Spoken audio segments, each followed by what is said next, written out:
Hi everyone, and welcome to the Robertson Media Center at the University of Virginia. Today we're going to talk about the Canon RP.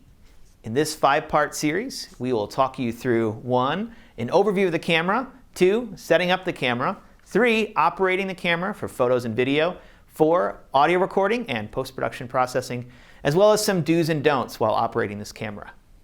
In many ways, the Canon RP is similar to the Canon DSLRs you may have used, such as the Canon Rebel series, for instance, with comparable features and controls. And it offers excellent results in both still photography and video applications. Note that this video series will be more focused on video recording, but we'll definitely cover some photography applications as well.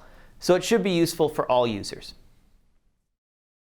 The Canon RP is a full-frame mirrorless camera with a 26.2 megapixel CMOS sensor that can shoot in HD or UHD 4K or 35mm equivalent RAW photos. It's compatible with many Canon lenses, including the RF lenses, as well as EF and EFS with the provided adapter. Compared to our other cameras, the Canon RP is very light, compact, and portable. It boasts an excellent ISO range, and it offers touchscreen autofocus. So why should you use the RP? Well, when compared to our other cameras, the RP has a few advantages and a few disadvantages depending on your project. Because it's mirrorless, it's very light and very small. It shoots RAW photos and 4K video on a full-frame 35mm sensor with no cropping. And this sensor works great in low-light conditions. However, it also has some disadvantages. First and foremost, it is very limited for audio recording, with a single 1/8 inch input jack compared to multiple and far superior XLR inputs on our other cameras. You may want to consider checking out a separate audio recorder for video recording. Also, significantly, it has a maximum recording length per video recording of 29 minutes. So it's not going to be useful for recording a long event. Despite being very light, it's not great for handheld situations. And I find it really difficult to hold due to its size.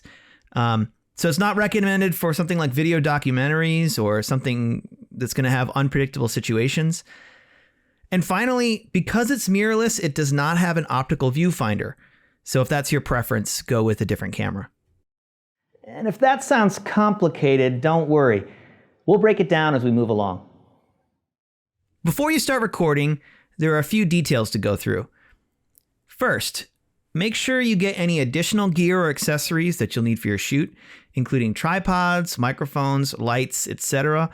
Most importantly, you'll have to provide your own SD card. The RMC does not check out SD cards. So please see the link below for any recommendations around what kind of SD card to get. Make sure you check out at least one lens, which should be a Canon RF mount, or a Canon EF or EFS with the adapter. Here are some buttons you'll want to notice. We'll go into detail on some of them later, but this is just a basic overview.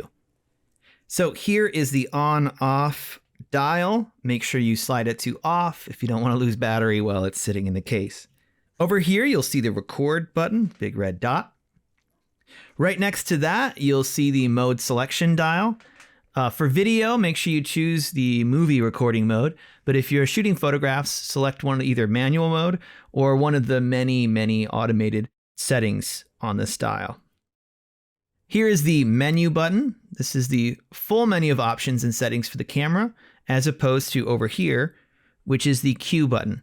The Q button brings up a quick menu of commonly used settings inside the menu, which includes resolution, audio levels, shooting mode, white balance, etc. Here's the info button. This will change what is included on the display. I suggest pressing it until the histogram shows, but this will depend on your preference. And below that, you'll see the toggle and set. Inside the menu, use the toggle buttons, up, down, left, right, and then press set to accept these settings. The monitor here itself is touchscreen. It folds out, and you can turn it over to protect the screen when you're not using it. But it's touchscreen, so many of the other buttons are available here as well, and in the menu you can just select things with the touchscreen. Notice in particular the touchscreen buttons available in your shooting mode. Above that, you will find the viewfinder. If you're more familiar with the viewfinder rather than a monitor like the screen below, you can look in there, but Please notice that it's not an optical viewfinder since it's a mirrorless camera.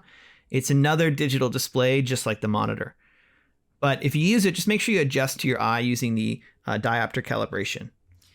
Let's go over some of the inputs and outputs. Here you can see this is the microphone input. This is the only audio input on this device. Below that is the headphone output where you can plug in and listen to your headphones. We always recommend if you're recording video with audio that you wear headphones while you're recording.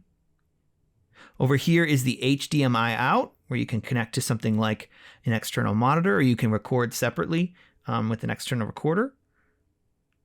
And here's the USB to connect to the computer. On the lens itself, you'll see the focus control slider.